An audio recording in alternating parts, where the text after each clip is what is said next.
నన్ను ఇంకా వేధిస్తున్నావు. నా కళ్ళంట నీళ్ళు వస్తున్నాయంట్రా. వేధిస్తున్నావు. ఈ రోజు నువ్వు మీట్ అవ్వకపోతే మన ఫొటోస్ అన్ని వైరల్ చేస్తా. నీకు దండం పెడతాను, నా లైఫ్ స్పాయిల్ చేయకు.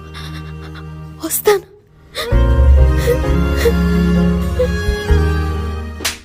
కొడుకుని వెయ్యండి. సిగ్గులేదురా నీకు? నీ తల్లి కూడా ఒక ఆడదన్న విషయాన్ని మర్చిపోతున్నావు. ఇలా వేధించడం తప్పురా. తప్పట్లేదమ్మా, నేను తన్ను వేధించట్లేదు, ప్రేమిస్తున్నా. చూసారా సార్ డబుల్ యాక్షన్. నా దగ్గర ఎలాంటి ఫొటోస్ లేవు, కానీ బెదిరించా. వేరే దారి లేక ప్రేమించా నీకంటే ఎక్కువగా.